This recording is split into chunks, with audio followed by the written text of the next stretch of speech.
My entire theater lost their minds. Like, I couldn't even hear the dialogue after that scene happened because the whole theater just erupted. So I here's what I don't get, and I'm gonna need you to probably tell me that I'm crazy here. This trailer drops. It's pretty good. It's rated R, and I like that, and I appreciate that. Thank you, James Gunn. Secondly, why are people making a big deal about how there's like no green in the Green Lantern trailer? I mean, it's Green Lantern, so they expect green. I, Right. I think it's one of those things where don't listen to those. Like, the people that are complaining about something as stupid as that are not worth listening to in the first place, in my opinion. That's kind of what because I've seen the same thing. People like, oh, there's no green in it. Oh, why are they? Shut up. Like, you clearly don't get what you're talking about. You hear Green Lantern, expect there to be a bunch of green. That's not how this works. That's clearly not what they're setting up to be. This is not the Green Lantern that we know from the Superman movie. It is the same universe, and he will appear. That has been confirmed, even though he wasn't in the trailer. But this is different. And so the whole like, why is there no green? Shut up. I don't trust what you have to say. Like, I know that sounds mean, but like it's such a stupid thing to complain about. I mean, it just makes me sit here and go, why are we focusing on this when the trailer itself is actually pretty good? Like, I Yeah. actually like the conversations that they're having. I like the idea that they're taking more of a not a darker tone, but like a buddy cop angle to it in a certain sense, and it's a lot more grounded feeling, which I kind of like. Um, Clearly, they're going the route of a more experienced Hal Jordan and not so experienced John Stewart. Them trying to work together. I like that idea.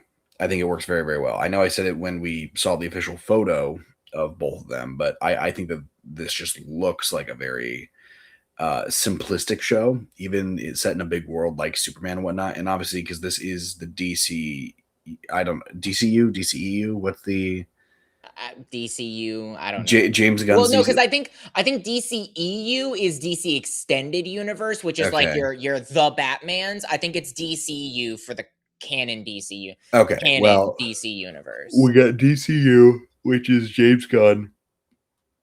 Let's say Gunn's The DC. Gunniverse. The The Gunniverse. Gunniverse. Thank you. The Gunniverse. These are the lanterns in the Gunniverse. We also haven't had Green Lantern in any other format beyond Ryan Reynolds' Green Lantern. I just want to point that out. So the fact that we're getting this anyway makes me kind of hyped. But the trailer didn't do anything that was wrong, so it just kind of pisses me off when internet people get really mad at something so And stupid like that. internet, specifically Twitter, will find anything to complain about. I think the one thing that I don't have a problem with, I'm just curious how they kind of like explore and explain it, is one of the big things with Green Lantern is that there's typically only one at a time per, I can't remember if it's planet or sector. Obviously there's plenty of other Green Lanterns, but like per sector there's typically only one. And now we know that John Stewart isn't a Green Lantern yet. He's Right. being trained to be a Green Lantern, but that means that we have Guy Gardner and Hal Jordan, both active confirmed Green Lanterns. And I'm curious to see, because the whole idea that we're kind of setting up is that Hal is setting up to train John Stewart to take over his place, which is not an abnormal thing to do. That's like a totally fine thing to do. It's the Right. fact that Guy Gardner also exists. And then we do have the funny line about, like, oh, do you interact with any of the other Green Lanterns? No, none of them are human. Well, we know for a fact that there is one other human. In fact, one other human active working that is going to appear in the show on Earth. That's Yeah. like, again, I don't have a problem with it. It's not like, oh, they can't do this. It's like, how are they going to explain this? Because they're going to have to. It is a core thing to the Green Lanterns that they will have to explain. Right. And if it's just a one throwaway line, okay, that's cool. Maybe they're setting up some different rules. I don't know if I'll love that, but like, Sure. it is like a, okay, interesting, especially because this is, we don't know what the major, like, maybe if we read articles and stuff, I don't know, they've probably announced what the main conflict is to some degree, but from the trailer we don't know who's coming after them, what the main conflict is. We know that Hal and Jon Stewart are training together. That's all we really know. And then That there's could some be. threat with a buddy cop aspect, I would but say it could what just is it? that could be the threat though. Like it doesn't have to be. We saw what happened with Peacemaker season 1. Peacemaker season 1 was them.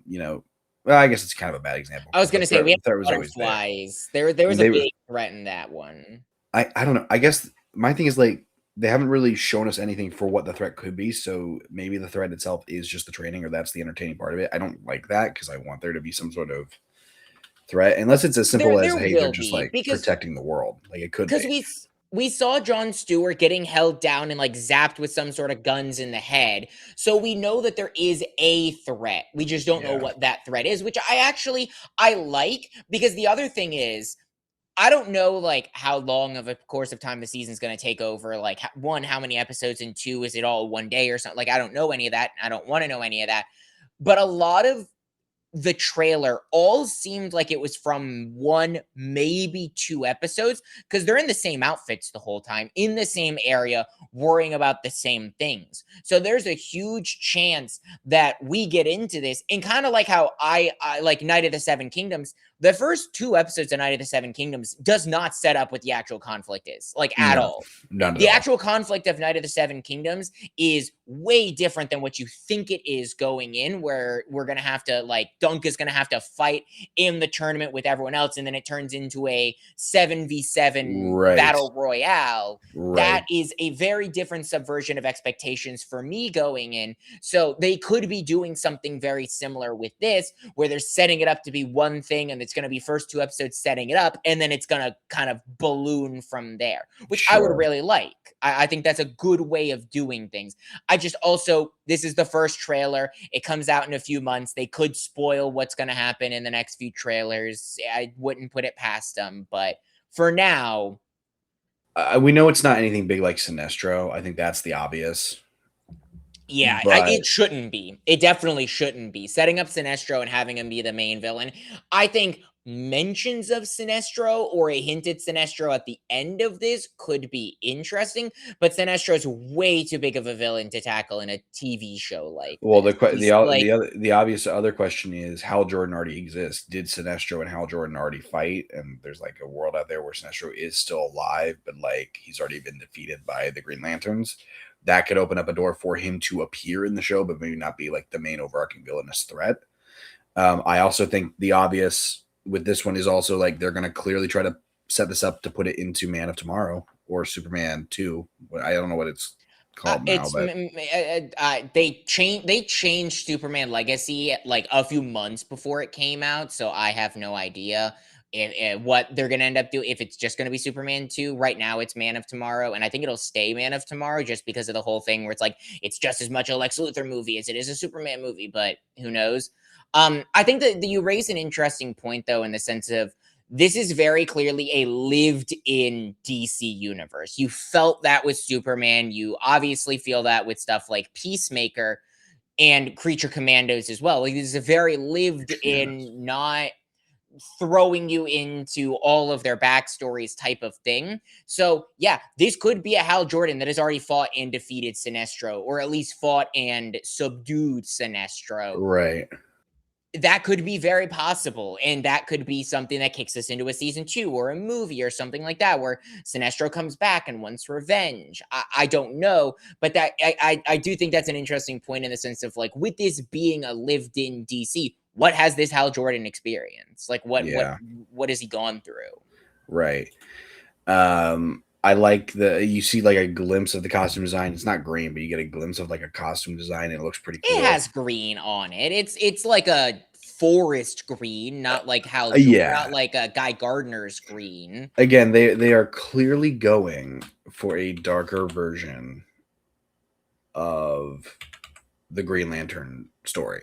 Yeah, it's darker and more grounded is what it feels like, which is an ironic thing to say for Green Lantern, which is why I am curious to see how this pays off, because like James Gunn always, like, I don't know how involved James Gunn is in this project. I mean, obviously he's involved in all the DC stuff, but I don't know what his level of involvement is, like, other than executive producer of all of DC, because James Gunn likes to do different things with even established characters, let alone characters we already know. In Green Lantern, telling it in a grounded story, Green Lantern's one of the least grounded characters. His entire thing is a a ring that he can make whatever the hell he wants out of it if he has enough willpower. Right. And his weakness is the color yellow. Obviously, that's been retconned and changed. We don't know if that's exactly what they're going to go with. But like Green Lantern is a space cowboy, or not a space cowboy, but like he's a space cop who Right. goes around making giant mallets with his ring and Yeah. Or in the the case of Guy Gardner, a middle finger. yeah, exactly. And the only time we see the powers used in this trailer is twice. Once when he shoots a off-screen green beam of light at the person he's interrogating, and the second when Hal Jordan flies away. And there Yeah. was no like color or anything to that. He just like it did look a little weird, and that's why I'm wondering if maybe they just edited out something for that scene, but he literally just looked like a guy just like flailing in the air, which I was like, Yeah. I don't know, that's weird. Um, yeah, and look, I'll stand by this till the day I die. The still my still favorite, and I didn't read a lot of Green Lantern comics, so I'm not like somebody who's like big into Green Lantern. But my still favorite usage of Green Lantern and the way he like looked visually and storyline and all of it together is the Injustice franchise. I still think they utilize him the best, especially in the video games. It's pretty good, and I really enjoy it. I obviously am not a fan of Reynolds' movie. I I don't don't think think anyone is. I don't think Ryan Ryan Reynolds, Reynolds even is. Ryan Reynolds himself isn't a fan of that movie. Again, when James Gunn got two texts from two people when he took over DC, it was Jason Momoa saying "Lobo Baby." The second one was Ryan Reynolds, and Gunn replies, "Thanks. Want to play Green Lantern again?" And Ryan Reynolds just responds, "Fuck off." That would have been the funniest thing though. You have to admit. That would have been hilarious. Oh Obviously, well, Ryan Reynolds is going to appear in the DC universe. It's just a question of who he plays. I will say, I think there is a chance that Ryan Reynolds appears in this TV show and has some in his DC character. Actually, I just realized, what if Ryan Reynolds is Sinestro? I here's the thing. I realized that there was an idea and a possibility that he could return because now that Gunn owns it, Gunn, yeah, he respects the comics, but he'll also do a dumb joke like Ryan Reynolds coming in as like a multiversal version of Green Lantern, and he would totally like kill him off. I mean, Ryan Reynolds himself is also like he's played himself playing Green Lantern with the Yeah, script in Deadpool 2. So he's not like opposed to making jokes like that. I think he would totally do it too. We've also seen Ryan Reynolds do bit cameos for films that have nothing to do with him in any regard, like Ted. He shows up as the Patrick Warburton's boyfriend. He doesn't say a single line. He just walks on, smiles, and walks away. And that's it. And he got paid so much money for doing that. It's really funny. Um, I do think the coolest thing they could do with it though is have him play Sinestro. I think that would be hilarious if it would be funny, but I also don't realistically see him as a Sinestro. oh, no, that's totally fair. I don't think he could pull off a Sinestro. I will say, Jon Stewart is my favorite Green Lantern only because of the animated Justice League Young Justice universe. Yeah. Because that's primarily Jon Stewart, and he is. I mean, they're like the little bits that we get with Jon Stewart in this trailer very much are reminiscent of Jon Stewart. He is a very stoic.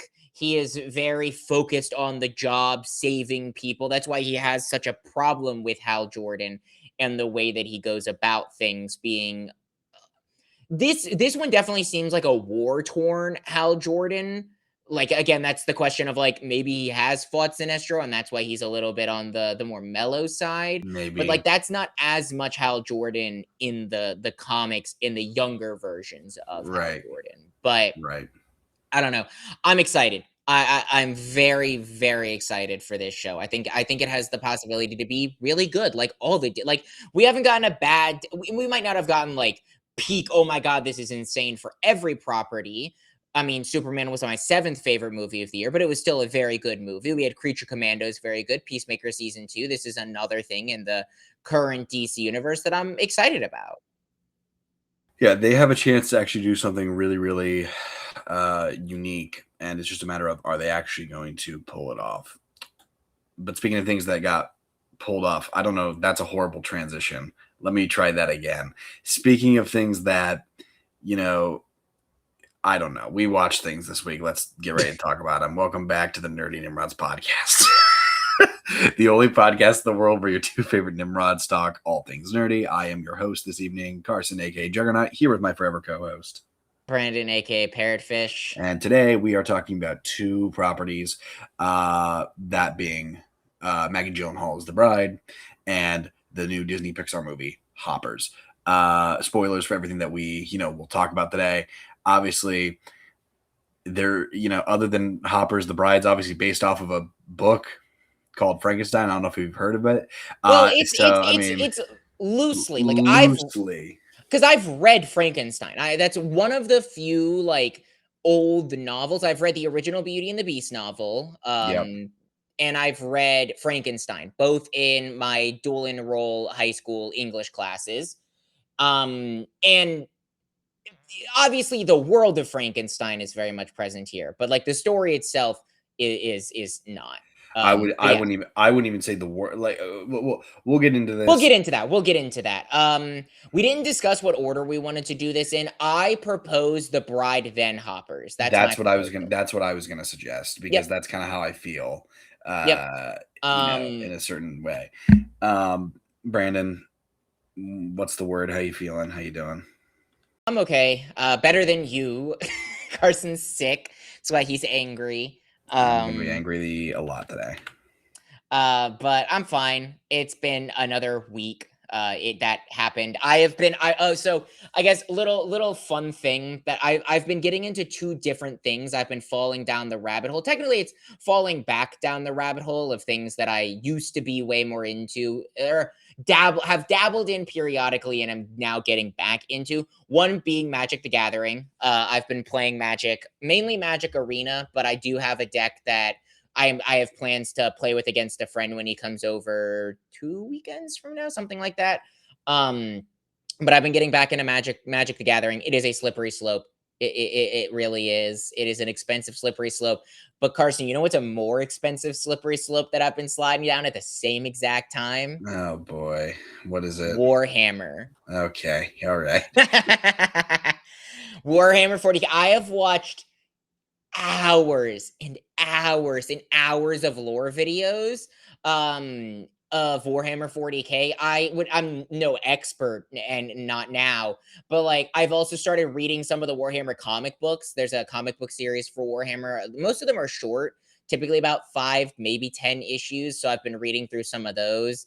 That is a deep, slippery slope that I am sliding down. That is very dangerous for the time and the wallet. Warhammer is look, it's a lot of fun. People have told me for years to play Warhammer. I've played video game versions of it, Space Marine and things. Right, I played Space Marine and whatnot. It seemed interesting enough. I just haven't personally gotten into it yet, although I really want to. The world is crazy. The world is unbelievable. There are the rough estimate of how many books there are canon to the 40K universe, which, mind you, there are 2 universes of Warhammer. There's 2. There's Warhammer 40K, which is the current spacefaring version, the Space Marines, the ones that everyone know. And then there's Age of Sigmar, which is also Warhammer, same universe, but the fantasy version of it. So you got motherfucking dragons and elves and things like that. So it is a deep, slippery slope. And the estimate is there's 500 canon books to the Warhammer 40K universe, let alone the Warhammer universe as well, plus video games, plus animations, plus whatever. I'll never know it all, but it is such an interesting universe that is one of the things I'm so excited, and it's in the works. It's confirmed to be in the works, is the Henry Cavill live action Warhammer show. Yeah. And with how much of a nerd Henry Cavill is for 40K, it's going to be accurate. But that's also why it's taking for fucking ever. That shit was announced before the pandemic. Yeah, there also wasn't like there was something else that he got announced for. I can't remember what it was, but it was like some medieval I thing.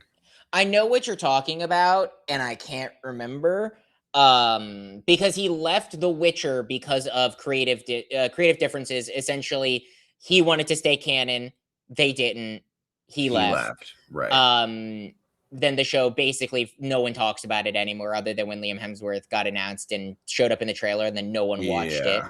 Yeah. Um, but yeah, I know he's supposed to be in something else, but like the Warhammer 40K one, he is like producing. I don't know if he's directing, but he's like producing, writing, and He's heavily starring well in. he but he's again he's like the biggest fan of Oh yeah, Warhammer that there is. I mean, he's talked about in interviews multiple times. He loves it. So I mean, truthfully, I'm glad that he is involved in the project. I hope it turns out well.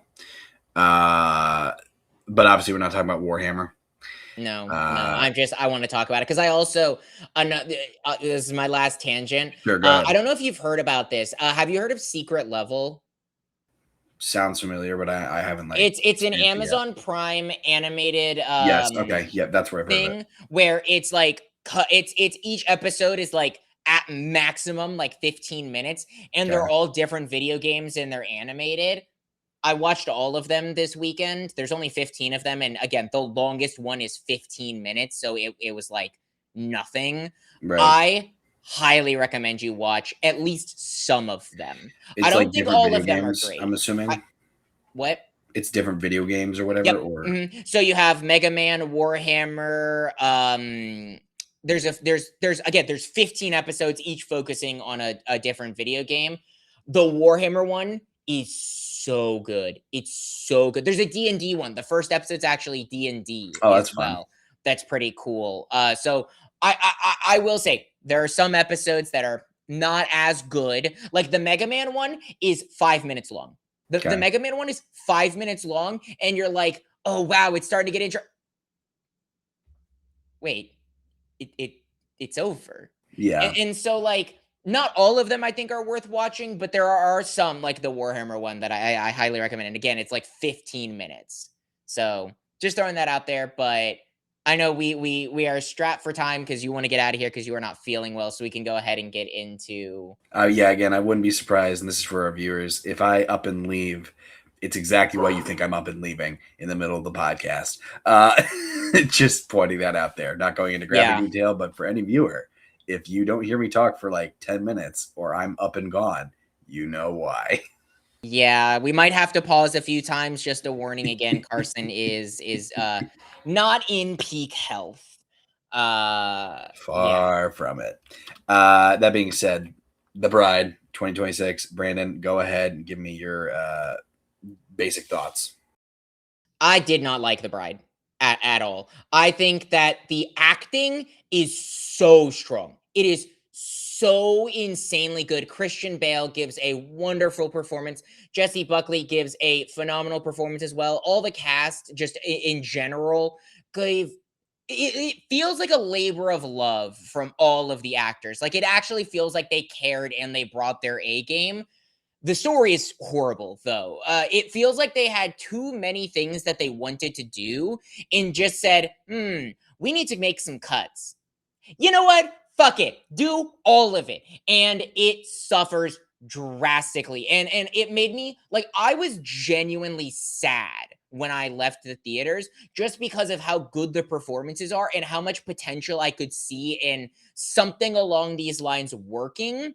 But I just couldn't like it was so bad that about I'd say 75% of the way through the movie, I didn't look at my phone, but I actively went, I hope this movie's almost over for the sole fact that I don't want to watch them continue to fumble this. Like it just felt like a really good setup. Like the first like good chunk of the movie is actually really good. And then it like cascades so poorly down a hill when the Yeah. story starts cooking where you're like, okay, I can't watch this anymore. I don't care about anything that's going on. You're pulling in elements in reveals that are just truly not nonsensical, but weren't set up. And even if they were set up, they were set up in a way that you don't care about. And I walked away. It's not like I walked in with the highest expectations, but with how good the performances was and the production value as well. The Yeah. production value is so strong. The cinematography, the makeup, the costumes, everything in this movie should have worked. It had so much good in it. It's so you know how bad the story is when I actively walk away saying I didn't like it because it had everything it needed to do to succeed, except for the story, which is like 99% of the reason you're there to watch a movie. And it just fumbled so bad that I literally walked out of there going, I can't believe they fumbled that so fucking badly. Yeah. I am so sad and so disappointed. I cannot like I'll get into it in the back and forth, and I'm curious to see how much you agree and disagree. But like I just I couldn't believe with like there's a moment in this. I know I'm going a little long, but I just want to set up. There's a moment in this that actually had me tearing up with how good the performance from Christian Bale was. It was such a small, subtle moment that brought so much genuine emotion out of me. And then that was kind of the last point in which I really felt anything in the movie, and it was like halfway through. Yeah, look, this film is to say that I hate this film is not true. I don't hate this. It's not. It's certainly far from a bad movie. It's just not a very good movie. It's disappointing. It's unfortunate because, like you said, the performances, Bale, Buckley, Cruz, Skarsgård, they all actually. It is specifically Buckley and Bale that give the like A+ performances here, but like everybody, even Maggie Gyllenhaal, like it feels personal. You can feel the intention behind everything, and they are trying to say something. That being said, if you're trying to say like 30 things at once, your movie loses what I like to call focus. This film lacks thereof. Uh, it lacks focus, and you don't really like if you've read the Bride of Frankenstein story. Yeah, it kind of follows that plot a little bit. It meanders towards the end a little bit. Obviously, as far as I remember, to the Bride of Frankenstein story, Frankenstein himself doesn't technically, and I'm not even saying they die in the end because obviously they're back at the end, but Frankenstein doesn't technically get shot in the head and he doesn't die. He doesn't die then there. You know, it's not. I'm pretty sure that's the Bride of Frankenstein story. I can't remember it. But if for the most part, it does follow the same story in like a 1930s, very crime thriller aspect. Again, everything, this movie had the perfect concept and setup, something that I actually could really get behind and something that could be very unique. Unfortunately, you didn't set for this film's what, 2.5 hours? It's a little over 2 hours, not 2.5. I think it's a little less, like 2:15, but close Still, enough. make your movie longer. I'm sorry. The biggest reason this film loses focus is because you give your characters like intentions and choices that not saying they can't line up with the character, but you don't justify the reason for being there, or you don't set up the reason for them being there. They just kind of do it for the sake of happening with the plot, which doesn't exactly help.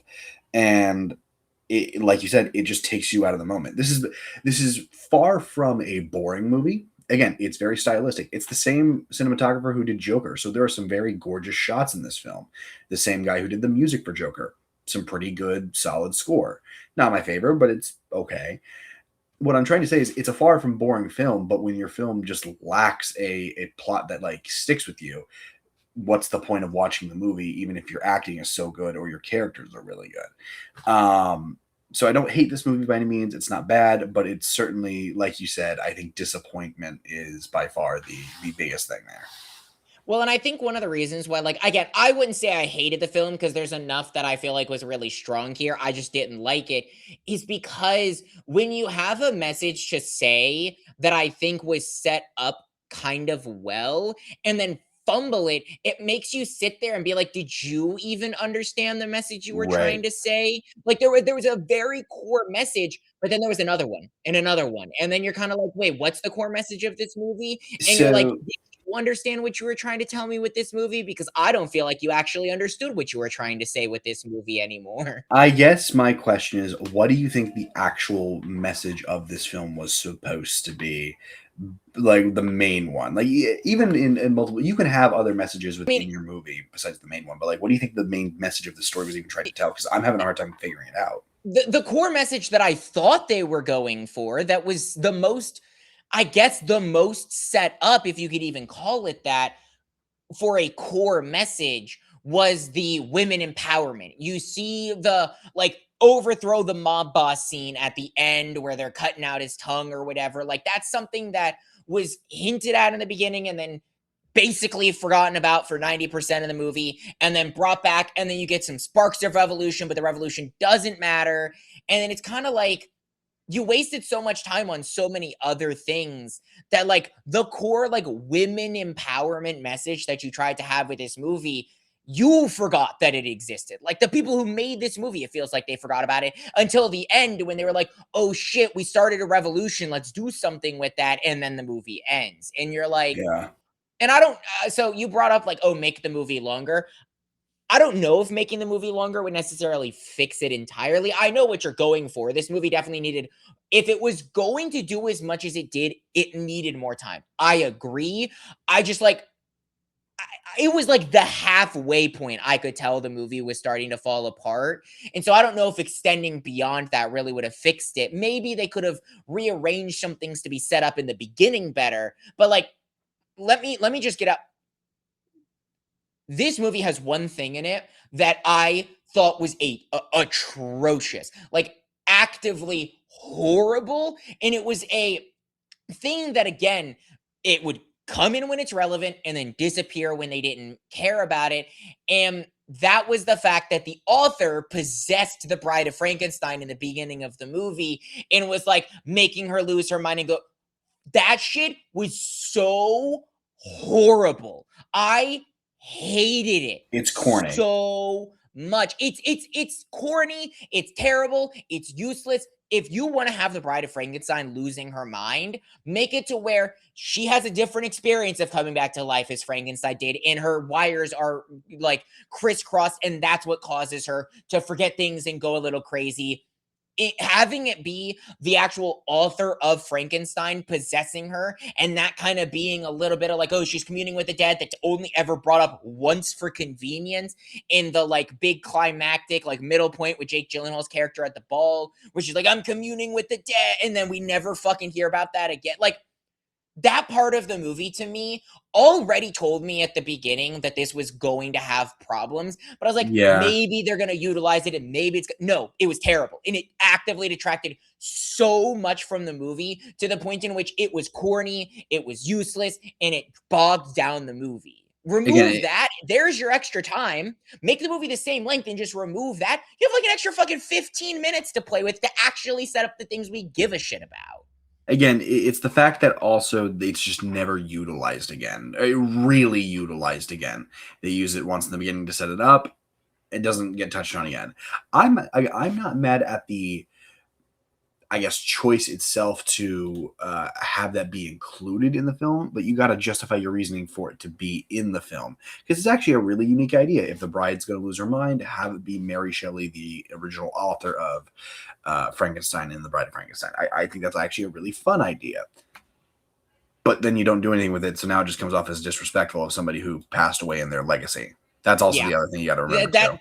That to me, like honestly, it did. And maybe this is just a personal thing, and it's not like I have like a direct connection to Mary Shelley or anything like that.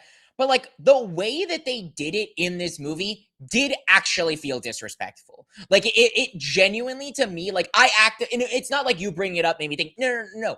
In the movie, I was watching this and felt like, guys, I don't think you realize that the way you're doing this is kind of disrespectful to what Mary Shelley went through and the struggles that she had. It's mentioned once that she had to publish under a pseudonym in order to even get this book published, because at the time, women were looked down upon. They didn't have the same rights. They weren't able to publish and become well-renowned authors. And then she finally gets a book published and dies of a brain tumor. Like Mary Shelley had a very tragic life, and this genuinely feels disrespectful to that. I get that maybe they're like, oh, well, her saying all these random things and going crazy is like, I feel like, at least in my explanation, is like, oh, that's the brain tumor in Mary Shelley. Or maybe the explanation is, oh, it's the competing personalities.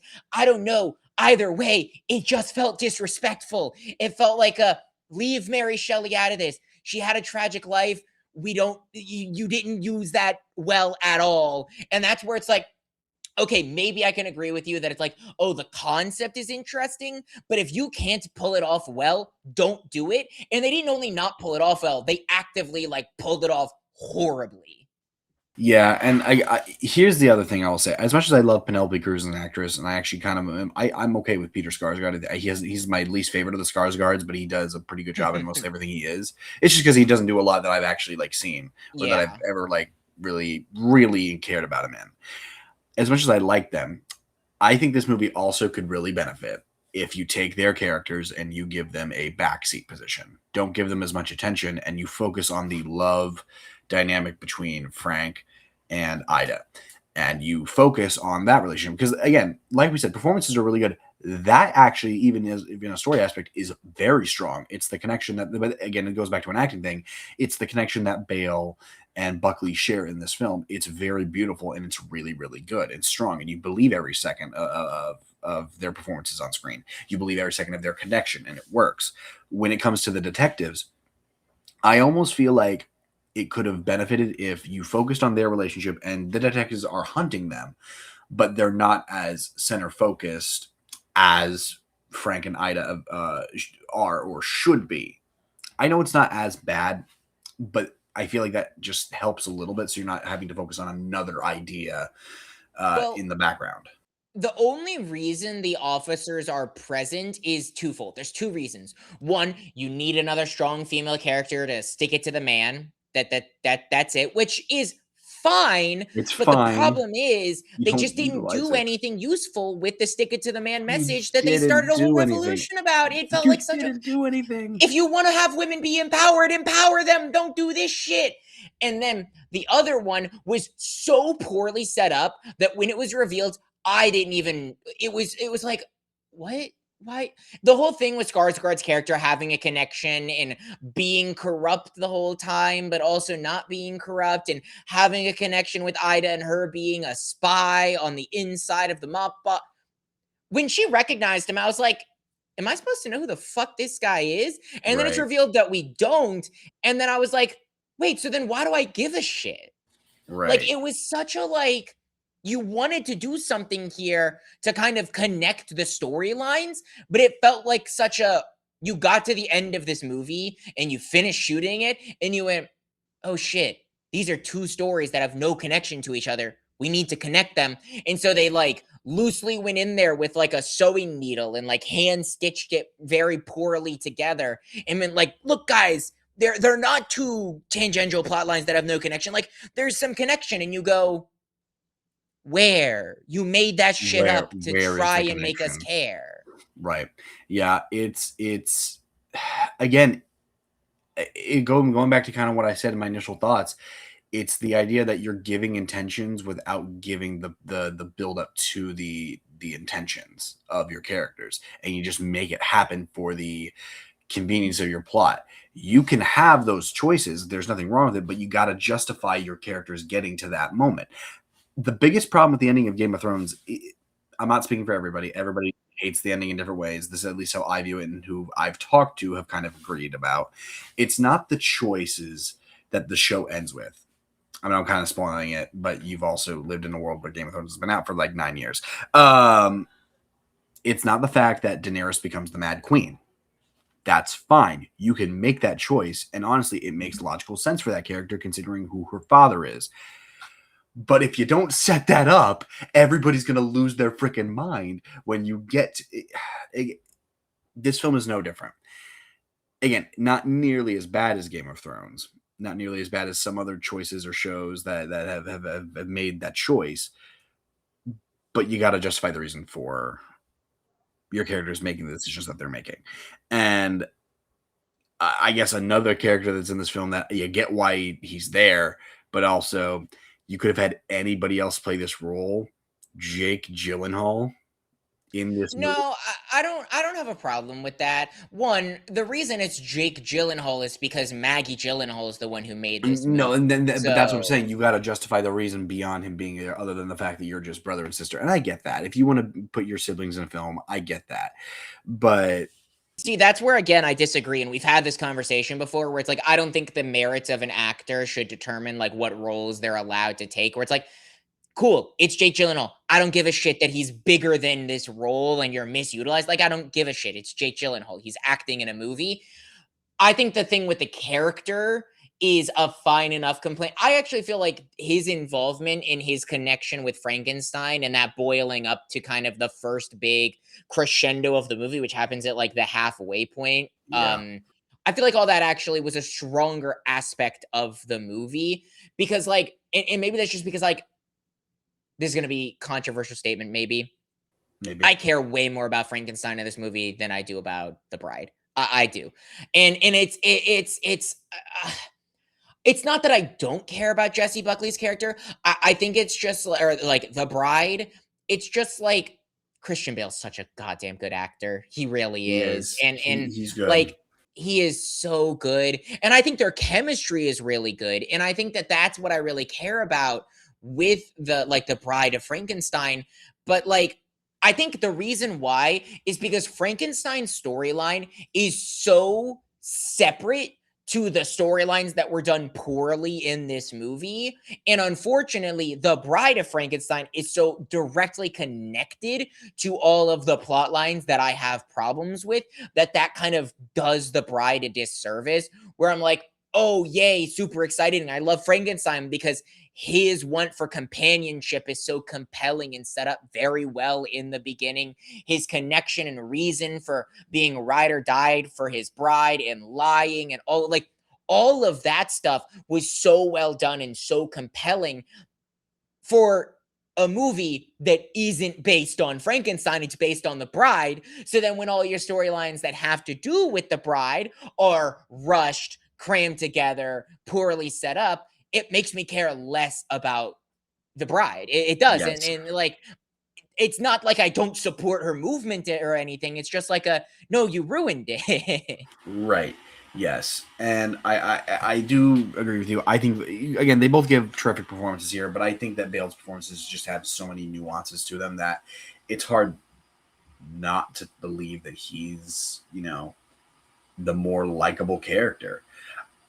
And I think this actually is a testament to Maggie Gyllenhaal's writing when they do commit their first technical crime and they have the first murder thing happen.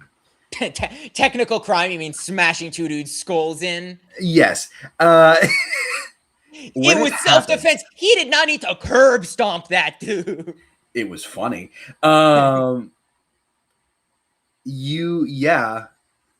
it's murder, but to a certain extent, it's kind of justified murder. Oh yeah, absolutely. Like, I'm not saying I agree with murder. Murder is bad. No, bad murder. But they're trying to rape her. It's very justified. He was literally like protecting the person that he loves. I'm sorry, sue me. I think that's the biggest thing that this movie does is that it does give you the reason to care about the bride and Frank. Ida and Frank. I'm just getting so crossed over when I say Frankenstein and bride. Penelope, or what I like, yeah. Yeah.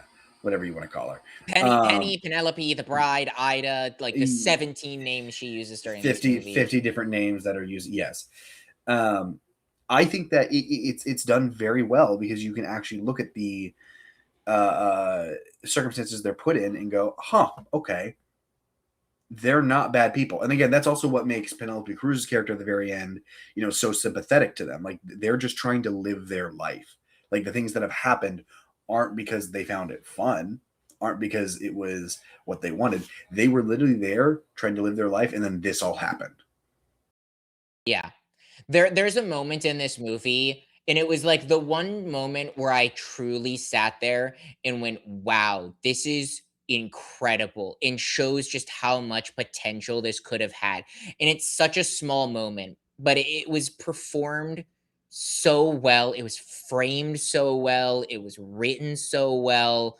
And you're not even you probably remember the moment, but I can see the confusion on your face that you don't know what I'm talking about. I would say But there's only one moment I think I can think of, but okay, then I'm curious because it's definitely not the moment I'm thinking of because it's not an obvious one. But to me, it was there's not. I must say there's not a ton of nuances to it, so it's not right. But I was thinking the proposal technically, which isn't even really like.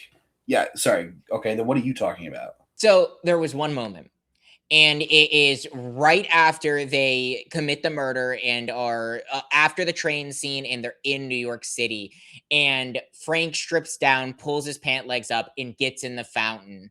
And the way that it's set up in such a like, you this is how he's used to living his life. He's lived over 100 years. We set that up in the beginning, and he's so used to this. He doesn't care about the humiliation. And we have the line where like the bride is like, "Oh, this is weird time for a bath," and it's like it's played as a joke, but it's done because that's her genuine reaction to it. And you're like, "Why is he taking a bath right now?" And then he starts collecting pennies, and you kind of realize like, holy, like this is just a gentle giant who does what he needs to survive.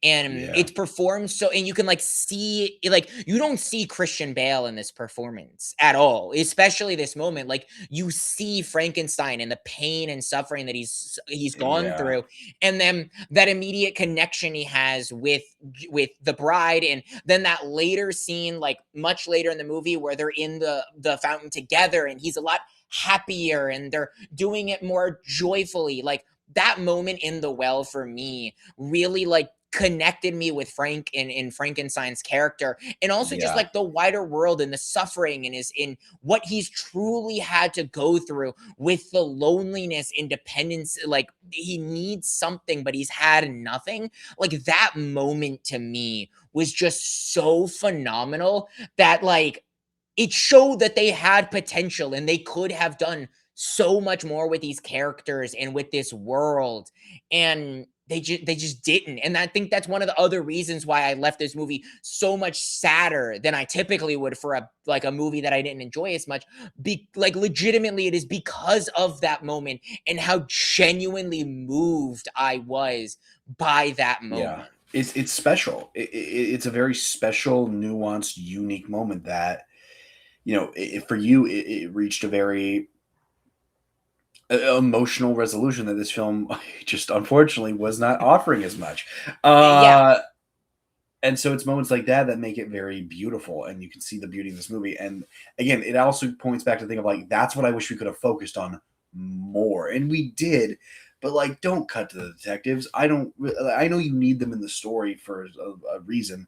Just let it be about these two, because I could have watched a whole movie about them and going through life and him kind of readapting to society, because like, okay, first off, this is how he's always done things, but now he's got this person to kind of like help him a little bit and like I guess introduce him to like society in a certain sense. I don't know. There's just like a lot of options I thought of that could have worked, that just could have been better. Yeah, well, um and that's one of the disappointing things about when like a movie that shows potential isn't good, because like you only get to make this movie once. This movie's come out, it's released into the ether. You can remake, but like you're not remaking this movie with these right. characters in this world and this setup and these performances. And so when a movie's bad, like a Borderlands movie or something like that, I don't give a shit when the Borderlands movie is bad because it showed zero potential. There was nothing that I could latch on to. There's nothing that I care about for like, yeah, if they make another Borderlands movie later on, maybe I'll go and watch it and maybe it'll be good. But like, I don't care because there was nothing in the Borderlands movie that I was like, oh, they showed potential that they could have gone in this direction and it could have been good. With Right. this movie, I see that. And I see again, it feels like a labor of love that got distracted. Is Right. the easiest way I could describe this movie. And not just Right. like a labor of love from the actors. I feel Maggie Gyllenhaal trying with this movie, but it's just unfortunate that you had this be the end product, I guess. Yeah, and look, I guess wrapping up my thing here. Disappointment. I can see the moments and I can see what they were going for, and I can see like the positives in it, but unfortunately the biggest negative is that you just didn't focus or ground your film enough to where, even though everything else might be 10 out of 10 really good, it just drags it and bogs it down. Even like, and we didn't really touch on this, but even the writing itself, like I don't think there's actually really any bad writing in this movie. It's just all scattered about, unfocused, so it just doesn't blend together well, and it feels very just odd. It goes back to a plot and how you decide to center it. Is this still a very stylized, fun, non-boring film that I would still recommend you see? Yeah, but unfortunately, we're talking about another movie today that I feel like I would rather have you see this weekend. It's one of those things. Never mind. I'm gonna save this for a little later. I have something I want to say that it's kind of like funny, but to wrap all this up, like I personally wouldn't recommend going to see this. Just like on a like, if you just want to see a really stylized, high production, insanely well acted, and yeah, pretty well written story, like well written dialogue, then yeah, go see this movie. But the problem is, like, everything is so in the positive for this movie that for me to I'll just say it now. For me to walk away and walk out of this movie saying the acting is the best, like some of the best performance of the year, the production value is the highest level, and yet this is still my least favorite movie of the year so far, just shows you like I think that, and maybe that's just bias because I see so much potential and I'm so pissed off at how wasted the potential is. But like right now, this is my lowest ranked movie on my ranking list because God, I wanted this movie to be so much better, and there was so much potential for it to reach that, to where like my other like, and I wouldn't even call it least favorite. The other movie that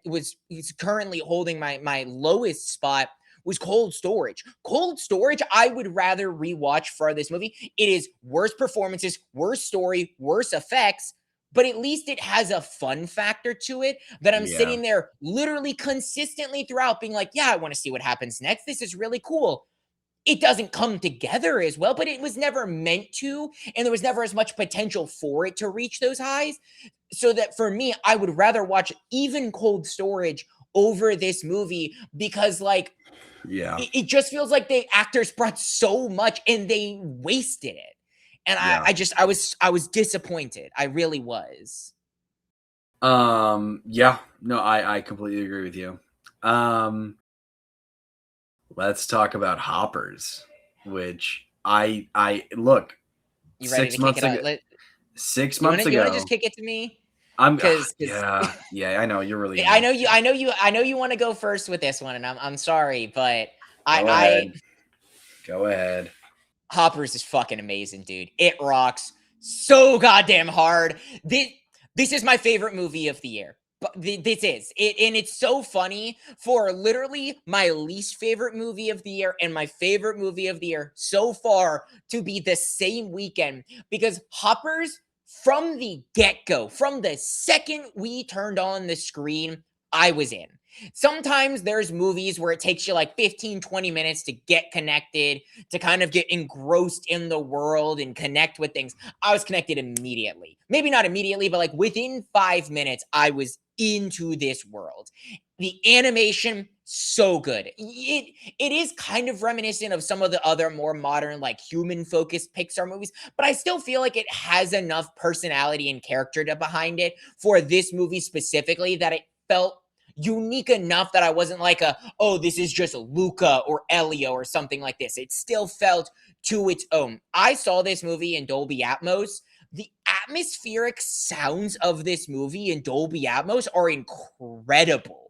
When you're in the wilderness, in specifically some of the later moments in this movie, and you have the surround sound, like I didn't think that it would matter all that much for a movie like this. I genuinely didn't. I only saw it because it was a premiere showing that I could get into in the time frame that I needed to get into. But I'm so glad that I saw it in Dolby Atmos because I was just so engrossed in the world. The characters are so well brought to life. I connected with so much of them. I grew up camping almost every weekend of my life growing up for like a decade. I was outside so much. So the core message of this movie deeply resonated with me on a personal level, and the characters I really connected with. This movie is dark as hell. There are moments in this movie where the entire audience and myself all literally went, "Oh shit! Holy shit!" And there's not just one, there's multiple moments in this movie where, like, it is hilarious in a dark and right. Yes, there is some stupid humor at points, but this is also a very smart movie. Like, it Yes, treats everyone like a person. It's not just like, oh, it's a kids movie with some adult humor in it. No, no, no, no, no, no, no, no, no, no, no. There's some dark shit in this movie that they get into. And the Yes. main villain of this movie is fucking psychotic. And the reveals with him and all of that, like, I love this movie so much. Yeah, it is my favorite movie of the year because it's the movie that from start to finish, I genuinely connected with the most, had the most fun with. The soundtrack is there. I literally, the first line that I sent my friends in my typical movie review to a different group of friends after I saw this movie is I cannot sing this movie's praises enough. So I'm excited to get into the back and forth because, like, genuinely, this right now, and granted, this could change, maybe some rewatches. This is my 8th favorite Pixar movie. It is my 8th favorite Pixar movie. Again, maybe I can rearrange this. I made this right after a day after seeing the movie, but like this is my favorite movie of the year and my 8th favorite Pixar movie, just because to me personally and what I care about in the environment and all of that, I love this movie, and I went in expecting a fun, good time. That's all I expected out of this movie. And I was like, holy shit, this is amazing. Yeah, I mean, I think Hoppers easily clears a lot of the Pixar movies of the past maybe 9 years. I think Coco is the only one that you could probably make the outlier for. I'm not Soul even was that. good. Soul was good. Soul was good, and again, we talked about this last year. Elio is not a bad film by any means. It didn't really do anything for us, but it didn't count against us. There's a lot of fun things to be had with it. This film, in a very similar sense, is set up a lot like Elio, except 10 times better on every conceptual level. The humor is just outstanding. I think there's a heart to this movie that you can really enjoy. Maybelle as a protagonist is just one of the best that Pixar has done in a long time. I think the side characters that you get, I resonate a lot with Ellen the Bear. I think that character, love it. I love Loaf as a character. Dave Franco being in a Pixar movie, thank you. I don't know why, but thank you. I love that. The relationship that Maybelle and George share, or I guess King George, whatever you want to call him. I'm going to say George, so I don't have to say King George the entire time. The relationship they share is very fun. Again, like you said, the atmosphere of this world is really good. And I think something that I love about this film that I would have thought would have been a bad thing, especially because Pixar has gotten so far with their animation, is this film still, even though it's a very realistic style of animation, they do a good job of making sure not to go so far into realism that it takes away from the cartoon aspects, and it actually feels very cartoony and it feels very animated and fun, and I love that about this film. Because especially when you look at Elio is very realistic, and it's good. I'm not saying Elio's bad by any means. It's very, very good. But here it just feels more colorful and it feels more lively, especially because you're dealing with the subject matter of creatures and animals. You kind of want it to be more lively and colorful and whatnot, in an otherwise what is very dark message of I mean, we'll get into the message specifically, but like the actual plot itself, and with like the mayor being like, hey, I want to build a highway here. Uh-oh, we got creatures here.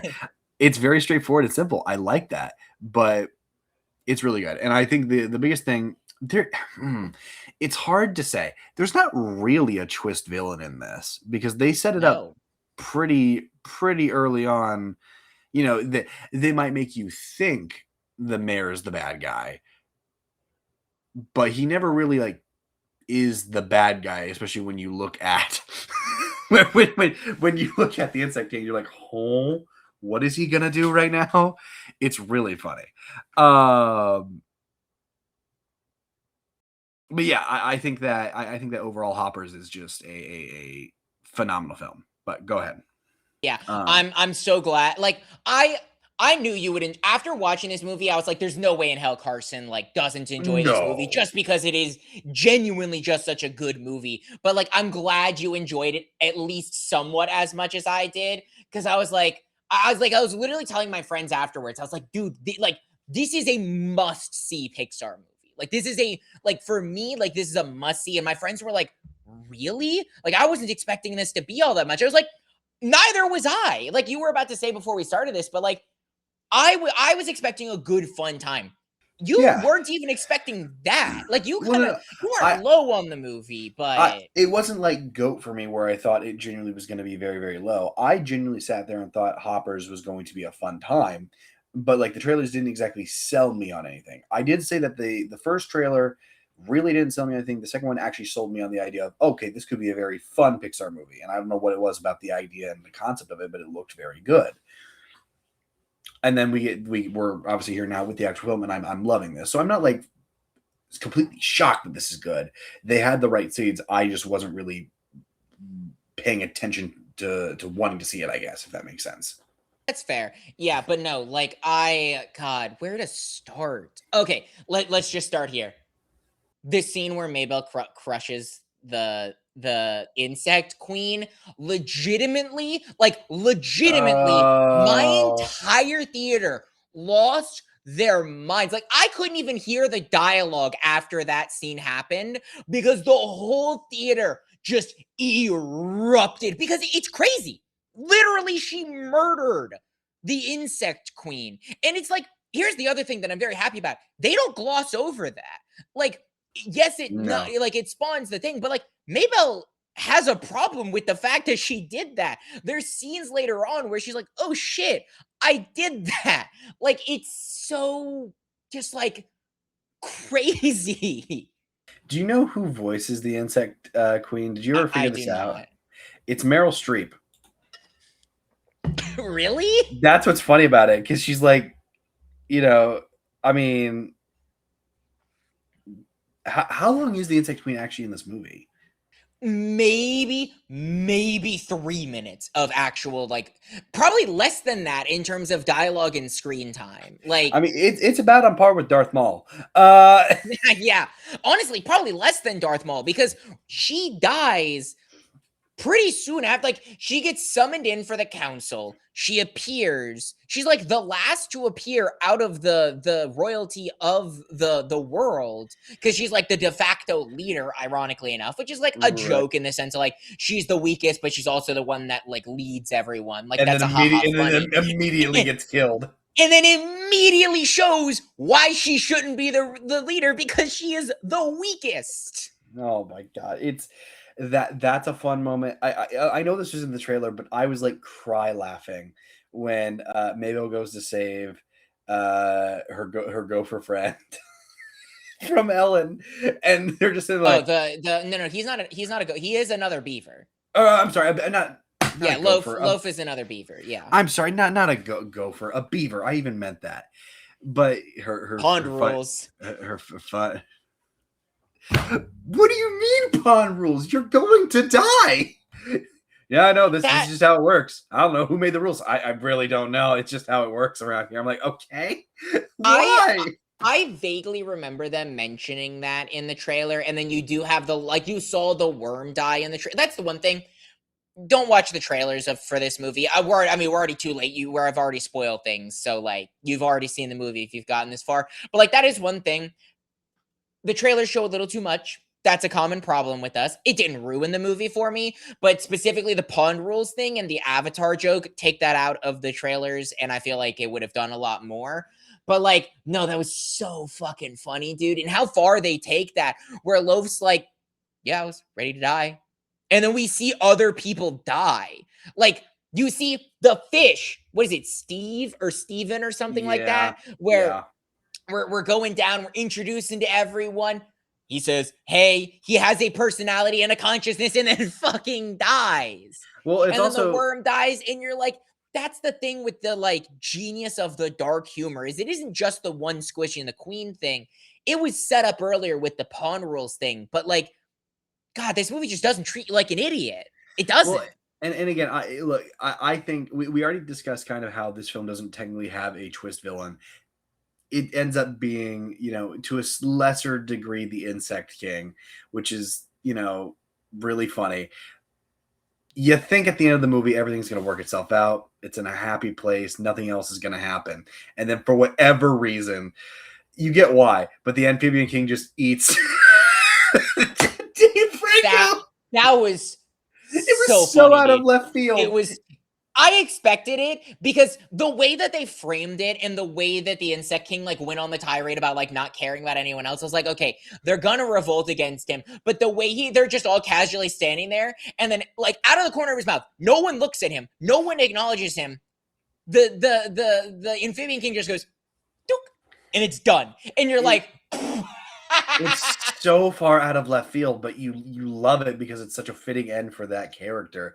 It's similar to like a Hopper from Bug's Life, where he just gets like absolutely demolished by the bird, and you're like, okay, that's dark.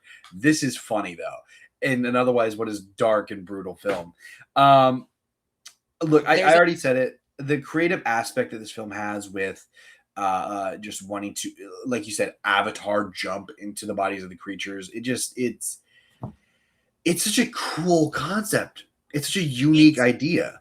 Here's the thing that's so crazy about this movie is like, if you dissect all of the elements of this movie, save the wilderness, dead grandma you want to impress, hopping into another mine, none of these things, like, it's all so straightforward. And for the most part, it is a straightforward movie, but they're all just done to the highest echelon that those elements can be done, that you walk away like, well, goddamn, like, there's no big twist, there's no big like, there are big oh shit moments, like the killing of the Insect Queen is a big oh shit moment, and then the fact that the whole forest catches on fire is another like oh shit moment. Like, there are some oh shit moments, but at the same time, like, it's all relatively straightforward, but done just so well. Yeah, and I think that with you know, I guess, you know, going kind of back to it, talking about moments, you mentioned that there's some jokes in here that you feel are just kind of stupid. There's one specifically, but I can't help but laugh and like just like cough laugh. That's like how bad it gets. It's when they're all in the mountain peak and they're all like, in real world, you would hear animal noises, but you're just hearing them make real people noises in the film when they're all just or whatever they're doing. That is really funny, and I like it. That. Is It's really clever. And I think that's the thing. Like, I did say, like, yeah, there's some stupid humor, and that is definitely one of the moments, but like, it's actually funny stupid humor. Like, it is going back to literally what I just said. It's stupid humor done to the best possible degree. Like, any other movie would have done that, and I would have sat there and been like, this is cringe, this is bullshit, what am I sitting here watching? But I'm actually in the movie, like this movie, watching it, and in the context of this world going, that's actually hilarious. There's another joke in this movie that had me dying. I don't want to say it's my favorite joke. It's my favorite subtle joke. That is a joke, but it's so like moved on past that I was hung up on for a good few minutes. And that's when Jerry is explaining, I think it's the TV cast or something like that, where he's going up for re-election, and he's explaining like the whole thing with the road. And he's like, talking about like how he basically doesn't care about the wilderness, and he's like, yeah, we're building this beltway, who doesn't want to save 4 whole minutes on their commute? And I was like, all of this, killing all these animals, pushing all this stuff, blowing all this stuff, 4 minutes. Oh my 4 minutes of your commute. I was like, oh my god, that was such a like, it's not subtle, but like, it's so swept under the rug and not focused on and moved on past that I was like, oh, that's so funny. That's so, because that's the reality of things. Like, that's the reality it's of real the life. situation. It's real in life. the sense of like, why are we building all these roads? Why are we doing all this shit? Why are we building all these buildings? For the most to make our life just 2% or 1% or 0.5% better. That's Because all you that wanna matters. save But the destruction we cause in our wake doesn't matter. Because you want to save 1 millisecond of time. Yes, destroy everything that's in the property. It just makes perfect logical. Oh my god. That line right there, to me, sums up the core message of this movie so well. Because the whole point of this is like, the world is beautiful. You feel connected if you're a part of a bigger picture. Yes. It really, like, nature matters, but also, and this is another thing that I really want to give credit to this movie for, never do they villainize humans. Never. No. Again, they're not the villains. Movies, Humans are so stupid. many movies in this position will villainize the humans. They'll make them the bad guys and irredeemable, and we need to destroy them or whatever. But like, they don't do that here. And in fact, they go the opposite. They kind of do, but it's not in the idea sense. It's literally in the plot sense. Like the Insect King literally is like, all right, let's go get them. Let's get the humans. But yeah, in an idea, like what they're trying to say with their movie, they're not trying to villainize them at all. They're doing the right thing, which is saying, hey, we're all idiots. Yeah. We are all dumb for this. You know that project we wanted you to do? We're all really dumb for wanting that. 4 minutes. It saves 4 minutes of time. Well, and it's the irony of the Mammal King, the beaver, explaining that to Mabel. Mabel really connects with the Insect King in the beginning, in the sense of like hating humans and being anti-human and not connecting with any humans or anything like that. And it's the Beaver King that really sits down with her and goes, humans aren't bad. Like, what are you talking about? Like, we're all in this together. And she pushes back pretty heavily and is like, hey, like, no, humans are not good. Like, how can you support humans? And he goes, no, like, they might do bad things, but they're not bad. Like, God, I fucking love this movie, dude, so much. It's just so well done. It has it has a heart to the film that, again, for me was just unexpected, because I expected to like this film. I expected it to be enjoyable. I didn't expect it to have such a deep heart to it. Again, this is, in every sense of the word, this is Elio, but just 10 times better. Like the way it treats its characters, the way it respects its characters. It's just written in a very unique way. It has a very unique concept, and it's teaching the right message of being more thoughtful to, it's one of the messages, but obviously being more thoughtful to the environment, being more thoughtful to what's around us. And then I guess from an internal monologue perspective, like the Beaver King said, people aren't always bad. They're idiots, but they're not always bad. But no, that scene in particular, because you talked on it, that is the best scene in this whole film. It's at least as far as like just drama and just straight up like, hey, we're just having a nice not somber moment, but like a chill moment. That's the best one, because I already see it in like 1 year's time when this film's finally on like DVD or whatnot. I totally see this getting clipped and put to like the background of like Dijo's End of Beginning or something, and like you just have this scene playing, like you get on like YouTube every now and again. Like, that's how good it is. It's like it's just such an eye-opening thing for this film, and I just appreciate it existing. Another example of like this movie doing things that every other movie tries to do but just doesn't pull it off well, but this movie doing that is like, there could have been a holy shit big reveal, like big breaking of trust moment between Mabel and our beaver friend when he finds out that she's a robot. Like, we do have the breaking of trust moment when they get kicked out, but like it's really easily rectified, and it makes sense why it's easily rectified because of the nature of the characters. But the other moment that we could have had that was the moment where it's revealed that she's a robot.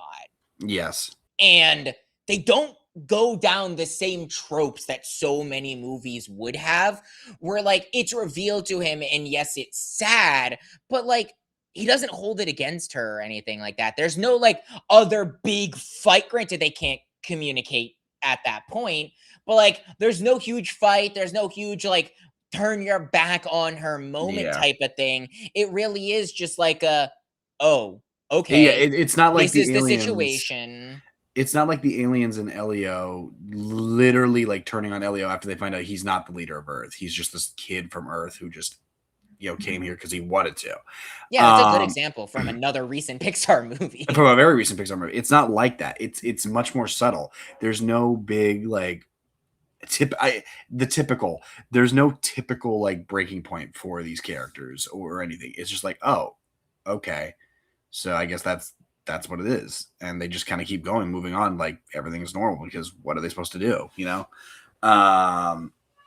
life goes on. I kind of like that for this film. Again, this film just it doesn't break tropes by any means. It doesn't change like Shrek did, where it like completely turns the film up on its head. But it does things differently than a typical Pixar movie would, and that's where this film just thrives because it's different. We either maybe have seen it before, but we haven't seen it in a while. But it's just where it thrives the best, at the very least. Again, like it doesn't reinvent the wheel, it just makes a really damn good one. That's the Yes. easiest way to put it for me. It's like there's no reinventing of the wheel. It just takes all the elements that typically go into making a wheel and makes them really damn good. Yes. And like, God, I want to rewatch this movie. This is probably I haven't rewatched any of the movies that we've seen this year. This one I probably will, just because like I God, there's just so much. Even talking about this now, that I kind of want to works. text. I literally want to like take like a bunch of medicine and just like head out and be like, all right, guys, let's all come together. Let's watch it. Let's watch this movie. So, well, I have a question with that. You saw this movie with your grandma, right? Yeah, I saw it on Thursday. What did you talk to your grandma about how she? I'm just curious. I mean, look, my grandma is my grandma, so she doesn't have like as many in-depth thoughts about it, but she really enjoyed it. She's your grandma though. She should be a movie buff. Yeah, really, that's how it goes. No, but she really enjoyed it. There like I can't really like give in-depth thoughts about it because like she didn't give me any in-depth thoughts about it. But yeah, she looked like she really enjoyed it and she was having a good time. She laughed at a lot of things that were funny when it was not a somber moment, but a chill moment. She seemed like she was into it, but I was encapsulated myself, so I wasn't really paying that much attention to her while watching it. I did pick up on when she laughed and made noise because you can hear that pretty easily. So I think overall she really enjoyed it though. I'll ask her and I'll tell you off podcast later at some point. Fair enough. Did you cry at all or you tear up at all? No. I did. No, I did. I'm also an emotional person, but I mean, I am too. I didn't. I don't know why. I think I wanted to, but I just didn't. Like fair enough. Like for me, it wasn't the grandma stuff. The grandma stuff was sad and emotional, but it was one of those things where it's like you're just trying to do the up thing. You're just trying to do the up thing. They did it really well, and it didn't feel like in the moment I'm watching it and being like, they're just copying up. This is bullshit. Like, no, I understand why this is a thing that they're incorporating into this story as a motivation piece for why Mabel wants to protect the glaive and why she's willing to try so hard. Like, why would someone like that's the thing that Jerry doesn't understand is why Mabel is so willing to put her life on the line to protect the glaive. And that's because it was literally the dying wish of her grandma, the most important human being in her life, was to protect the glaive. And that to her meant so much.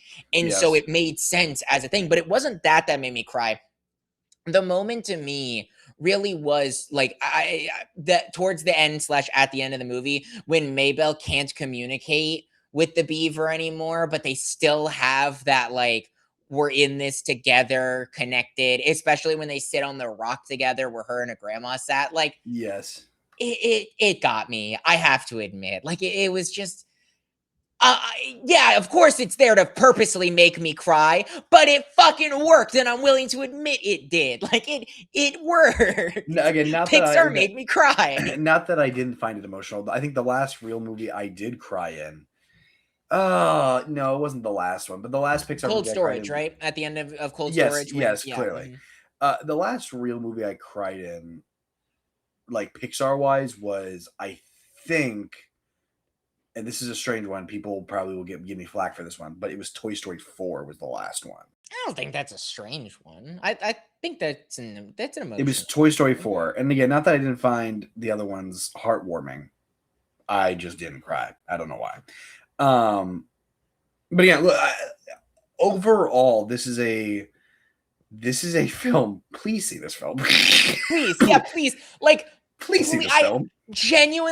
Genuinely, from the bottom of my heart, I know we've already spoiled it, so hopefully you've already seen the movie. But if you've gotten to this point and you haven't seen the movie, even if you know what happens in this movie, like, Just see the movie. It's worth your genuinely, please go time. see this movie. I want this movie to succeed. I need it has a 93 on Rotten Tomatoes. Like, this movie is reviewing very well and getting great reviews from like all the YouTubers and Yeah. critics and stuff like that. But like, genuinely, I need this movie to succeed because we need to, like, I saw this in Dolby Atmos, a premiere format, and it was packed, which I was Yeah. surprised by for a pack like a Disney Pixar movie in the current day and age of Disney Pixar in a premiere format. But like, genuinely, we need to make this movie succeed, which is another reason why I might go see it again, just to give it that extra bump.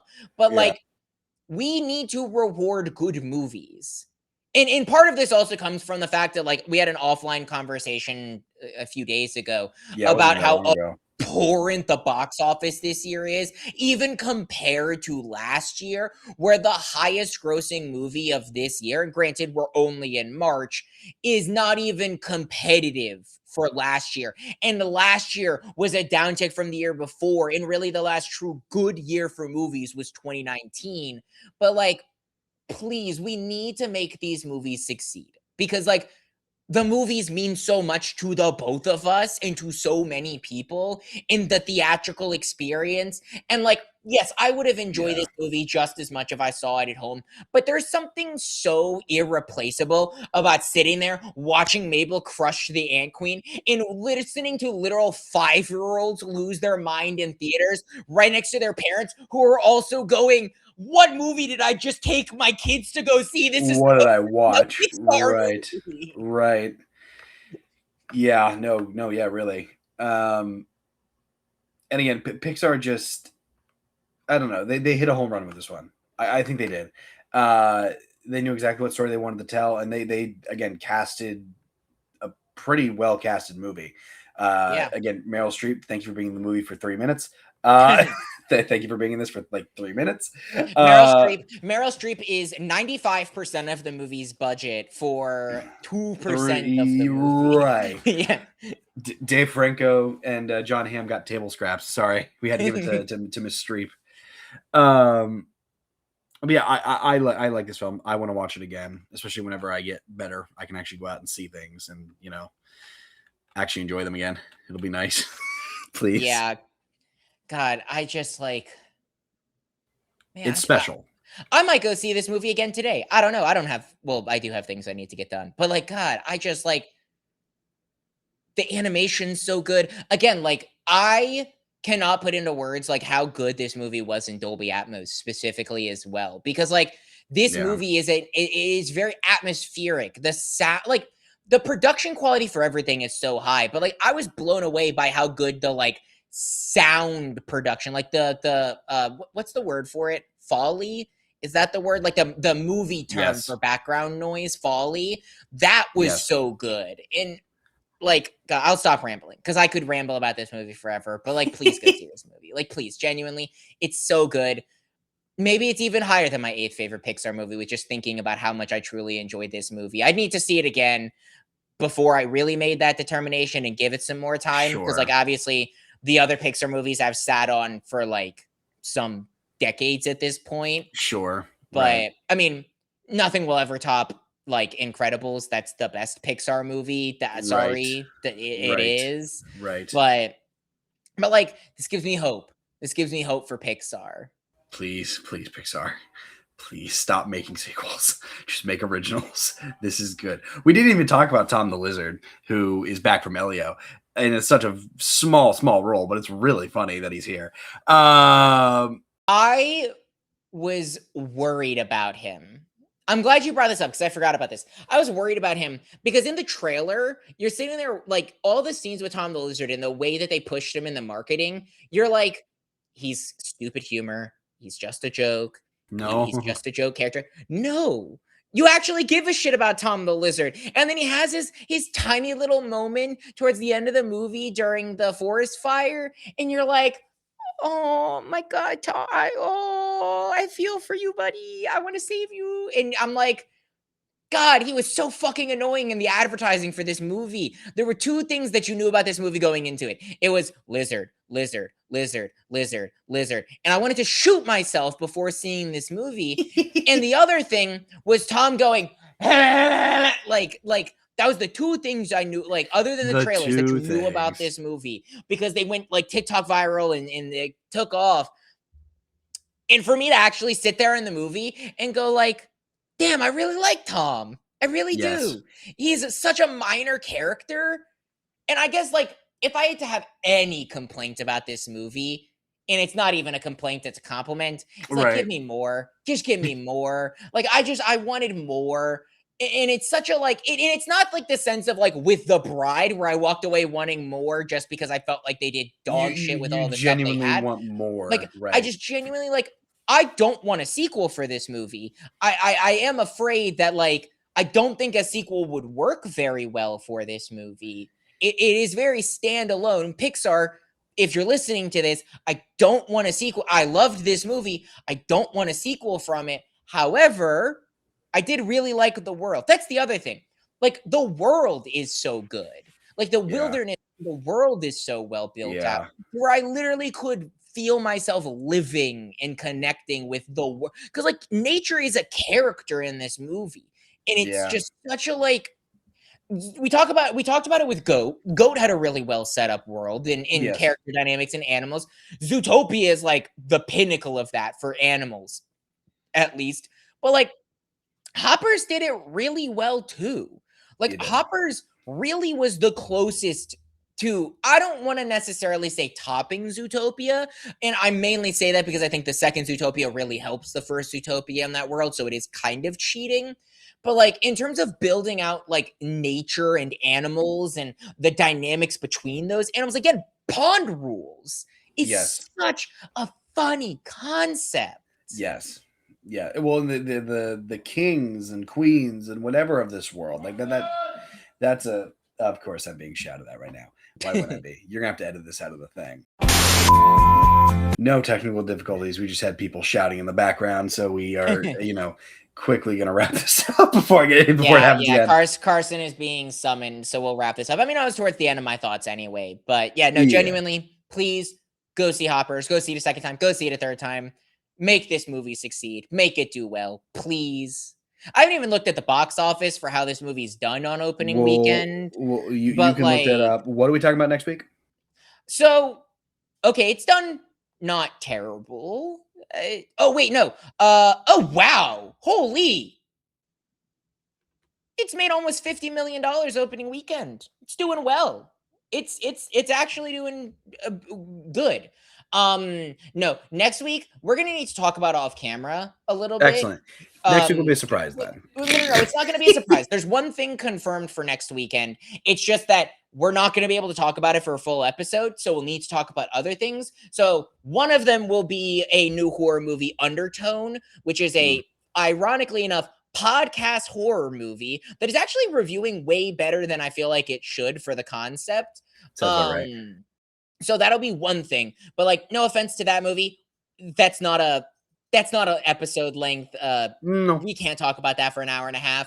No. So there will probably be something else. We'll have to talk about it off camera, but Undertone will be at least one of the reviews for next week. Right. And after that, it's a shit show. So yeah, it's fine. He'll be fine. It'll be okay. Anyway, any final thoughts before we close this out? Literally, my only final thought is I genuinely cannot get over how funny it is. The fact that my favorite movie of the year so far and my least favorite movie of the year so far are in the same that we talk. Like, I don't know where they rank for you, and I know it's probably not the same, but like, you have to admit, like, one of these movies is close. Like unbelievably better than I agree with you on that. I completely agree with you on that. Yeah. But we got a lot of things we got to watch preparing for next week. So let's just get this going. Let's wrap this up, put a big bow on it.